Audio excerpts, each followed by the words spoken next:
제가 다 담을 수가 없어서 일단 간략하게만 정리를 좀 해봤습니다. 네. 자, 박근혜 대통령이 22개의 보고를 받았습니다. 서면으로 17건, 그 다음 유선으로 5건의 보고를 쭉 받습니다. 8시 52분부터 5시, 저녁 오후 5시 15분까지 대통령 중대본부에 방문할 때까지의 기록이 쭉 나열되어 있습니다. 이 중에 네. 아까 말씀드렸다시피 22개 보고 중에 5건은 세월호 관련 보고가 아니었습니다. 17건만 세월호 관련된 보고였습니다. 그런데 여러 가지 해명 중에 정말 서면으로 보고해서 읽어봤는지 전화로 지시를 내렸다고 했는데 진짜 육성이 녹음되어 있는지는 잘 모르겠습니다만 저는 궁금한 게 이 대목입니다. 중앙재난안전대책본부를 방문하겠다고 지시를 내린 게 3시입니다. 네. 그리고 나서 정작 대통령이 중대본부를 간 거는 5시 15분입니다. 네. 청와대에서 중대본부까지는 5분밖에 안 걸립니다. 청와대 광화문 청사까지 나가는데 5분밖에 걸리지 않지만 2시간 15분이 빕니다. 7시간 중에 다른 건 다 무시하고 이 2시간 동안 과연 뭘 했는지 정말 궁금합니다. 박 대통령은 이 2시간 뒤에 중대본부에 방문해서 이렇게 얘기를 했습니다. 직접 들어보시겠습니다. 다 그렇게 구명조끼를 학생들은 입었다고 하는데 그렇게 발견하기가 힘듭니까 지금요? 갇혀 있기 때문에 구명조끼가 의미가 크게 없는 것 같습니다. 대부분의 사람들이 동문서답이 아니냐라는 의혹을 처음부터 제기를 했습니다. 이미 상당히 많은 학생들이 갇혀있고, 갇혀있고, 또 기울었고, 네. 이미 세월호는 완전히 전복되어 있는 맞습니다. 상태예요. 네. 맞습니다. 우리는 물론 공기 주머니가 있어서 에어포켓 때문에 기도하고 살아있을 있었죠. 수 있을 것이라 네. 기대는 했습니다만 이미 대통령한테는 이미 상당히 많은 사람들이 사상자가 있었다고 보고가 되어 있는데 그렇죠. 구명조끼 얘기를 갑자기 꺼냈습니다. 7시간 지나서. 그러니까 저 대목은 그때도 이해가 안 됐고 네. 지금 다시 봐도 이해가 안 되고 왜냐하면 아무리 뉴스에 무감하고 둔감한 일반 국민이라 할지라도 적어도 자기 주변에 텔레비전, 라디오 아니어도 스마트폰에 속보가 뜨고요. 이 포탈만 들어가도 계속 속보록에 생중계가 되다시피 했어요. 네. 시간대별로 중계가 되고 있는데 1시간, 2시간 단위로 본 사람들도 구하겠지 오전에. 학생들 전원 구조. 다 구했구나. 그리고 생업하러 가고 점심 먹으러 갔었어요. 네. 근데 오후에 보니까 굉장히 암울한 상황으로 반전이 됩니다. 아이들은 대부분 나오지 못했다는 거 아니에요? 그러면서부터 이른 오후부터 늦은 오후까지 모든 국민들은 이 상황을 보고받지 않아도 알고 있었어요. 저는 마지막 2시간 지금 앵커께서 의문을 제기하셨지만 네. 또 한 가지 궁금한 건 경내에 계셨다고 했거든요. 네. 다만 김기춘 당시 비서실장이 뵙지는 못했다. 하지만 경내에 계셨던 건 확실하다. 근데 왜 서면 보고를 하죠? 서면이라고 하는 것은 작성하는데 시간이 걸립니다. 이게 메모로 써가지고 그러네요. 대통령한테 이렇게 각하 지금 이렇습니다. 네. 이게 아니잖아요, 옛날처럼. 예. 서면 이거 그렇죠. 격식에 따라서 쳐야 네. 되고 그렇죠. 전화 연락해야 네. 되고 지금 현재 구조 몇 명이에요? 지금 뭐 구조 못한 사람 몇 명이에요? 네. 실종 몇 명이에요? 부상자 얼마예요?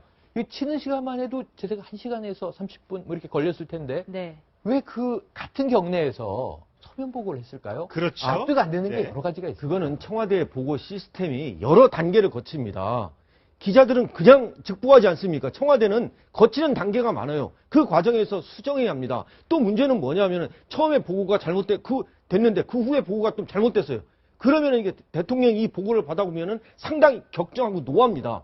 그러다 보면 이 보고를 잘 안 하게 됩니다. 그러니까 저는 이거 이전에 이 당시 비서실장, 비서관 도대체 뭐 했고 어떠한 보고가 어디서 막혔는지 네. 이것도 조사해야 한다고 생각합니다. 예. 이제 보고 지금 말씀하셨는데 서면 보고라면 지금 말씀하셨던 건 단계를 거치니까 중간에 수정돼야 되고 시간이 걸리는데요. 이날은 사실 국가 비상사태입니다. 그렇죠. 국가 비상사태에 국민들이 제일 먼저 생각하는 건 우리나라 국가 원수죠. 네. 그럼 대통령이 어떤 방식인지 TV에 얼굴을 내보이셔야 됩니다. 네. 그래서 국민들을 안심시키셔야 되는데 그 상황 7시간 동안 관내에서 서면 보고나 전화 보고만 받았다는 것도 납득이 되지 않아요. 네. 그런데 우리 국민들 아까 조금 전에 말씀하셨던 것처럼 거의 모든 국민들이 가슴 졸이면서 학생들 어떻게 구조될까 그거 보면서 긴장하고 있는데 그 7시간 만에 딱 나타나셔서 구명조끼 얘기를 하시면 네. 일단 그거는 상적으로 생각하면 많은 보고들을 받은 걸 안 봤다라고 보는 게 일반적인 생각입니다. 그렇죠. 최소한 그것만 봤어도 학생들이 지금 그러니까요. 안에 있다는 네. 걸 알아야 되는데 그렇죠. 거기서 구명조끼 얘기를 하신다는 건 지금 이 상황을 여기 와서 처음 알았다라는 거예요. 아. 그러니까 그렇기 때문에 지금 세월호 7시간 관련해서 청와대에서 뭐를 했고 서면 보고도 했고 전화도 했고 뭐 아까 말씀하셨던 건 22차례 중에 17차례가 관련된 거라니까 그런 걸 했다라고 하는 게 하긴 했겠죠. 근데 그걸 대통령이 봤을까? 네. 그러니까. 결국 못 볼 상황이었구나. 이게 결국 세월호 7시간의 의혹적인 겁니다. 그러니까 보통 사람들이 상식으로 보면 이런 게 있어요. 그러니까 저 시간대별로 딱 나와요. 근데 네. 2시 50분까지는 아까 말씀하셨듯이 그때까지는 사실 이게 대규모 사고였다는 걸 잘 모를 수 있어요. 네. 2시 50분에 구조인원이 정정 보고를 하지 않습니까? 그렇습니다. 그러면은 대부분 다 구조된 걸로 알았으니까. 그러니까 상황의 심각성을 2시 50분까지 몰랐을 수 있다. 네. 응? 저는 실제 그 일반 국민들도 몰랐던 거 아닙니까? 그러니까 자 이제 그 이후가 문제예요. 그 이후에 그러면 그 오후 3시에 자 중앙안전대책본부에 내가 방문할게. 예. 이렇게 이제 얘기를 해서 준비하라고 지시했는데 2시간 15분 동안을 준비한 네. 거 아니에요? 그렇죠. 네. 예. 자, 그 준비한 것도 좋아요. 그러니까 뭐 준비 조금 시간이 오래 걸렸을 수 있다고 치자 이거죠. 근데 문제는 그럼 그 중간중간이에요. 네. 중간중간에 아무것도 중간중간에는 뭐 하셨을까요? 그러니까 보고 안 받았을 그래서 때. 보고가 떠요. 네. 최소한도 그때 TV라도 보고 계셨으면 네. 내가 보고받은 것보다 훨씬 더 상황이 그렇죠. 심각하네. 네. 예. 그럼 그 중간에는 뭐 하셨는지가 궁금한 거예요. 네. 3시부터 예를 들어서 3시 반까지 또 서면 보고를 받잖아요. 그 3시 반에 받았으니까 그러면 그 30분 동안은 또 뭐 하신 거냐. 네. 30분 동안 TV를 봤거나 뉴스를 챙겼거나 이렇게만 해도 네. 문제가 지금 이렇게 뭐 준비하고 뭐 이렇게 시간 보낼 때가 아니구나 하는 걸 네. 느꼈을 그렇겠죠. 텐데 안 느꼈다는 거 아니에요. 지금 결과를 보면. 네. 그렇게 보고 그리고 학생들이 설령 구명조끼를 입었다 할지라도 뭐 에어포켓 뭐 이런 거 아니라면 거기서 나올 수가 없는 상황이라는 것도 충분히 알았을 텐데. 네. 그런데 5시 15분에 가서 구명조끼 이야기하고 이러니까 그 중간중간에 딴 일을 하고 있었다는 얘기밖에 안 되는 거죠. 그렇죠. 예. 그런 점에 대해서도 궁금하다. 청와대가 저걸 제대로 밝히려면 네. 그 중간중간에 뭘 했는지도 사실은 밝혀야 이거 의문이 완벽하게 그러니까 풀리는 이게 보고가 차단될 수가 있죠. 보고가.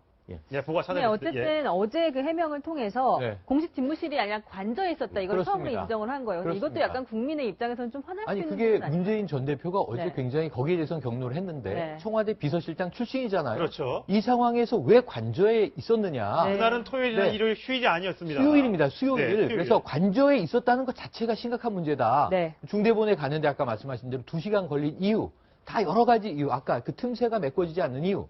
근데 청와대는 그동안 얘기를 했어요. 보고를 여러 차례 했다는 얘기는 계속 앵무새처럼 반복을 했고 해명이라고 홈페이지에 띄워놓은 거는 네. 그동안 보고했다는 내용을 시간대별로 그래픽으로 만들어서 띄운 거 외에는 예. 해명이 아닌데 그래도 해명이 안 되니까 무슨 얘기를 청와대가 한지 아십니까?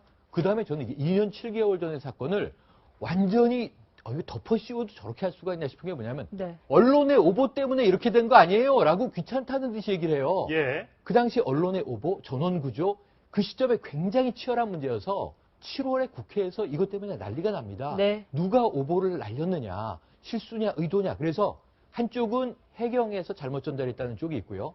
이건 이제 최민희 의원이 당시 네. 얘기했었고 또 한쪽에서는 파출소장이 2학년 일반 아이들을 다 구조했답니다. 네. 하고 학교 행정실장한테 연락한 게 학교에서 2학년 일반 아이들을 잘못해서 전원 구조라고 얘기를 했는데 기자들이 취재 열기가 있다 보니까 하나급이라는 게 빼고 이렇게 나갔다라고 하는 이야기들이 지금 되고 있는 거예요. 네. 팩트는 아직도 불명하거든요. 네. 그래서 이제 와서 그냥 슬쩍 언론의 오보 때문에 이랬던 거 아닙니까? 라고 혼란을 뒤집어 씌우면 그때를 정말 너무 생생하게 기억하는 국민들이 많다는 거예요. 아직. 이게 그러니까 이게 해명이 중간중간에 보고가 해명이 안 되다 보니까 계속해서 언론에서 제기하고 있는 여러 가지 의혹들, 국민들이 눈길을 두고 있는 게 혹시 뭔가 시술을 받은 거 아니냐. 네. 계속해서 나오고 있는 거거든요. 그래서 저희가 준비를 했습니다.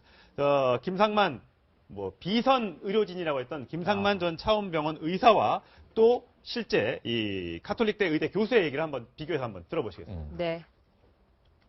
저는 이제 줄기세포 중에서 안티에이징의 쪽으로 우리 병원에서 제가 그 줄기세포 쪽을 하는데 그냥 사람들이 갔다가 질러놓고 보면 전부 다 야매로 하는 거죠. 연구 단계지 시술 단계가 아닙니다. 개발 단계지요. 네, 저 개발 단계지 속된 말로 야매라는 말까지 썼습니다.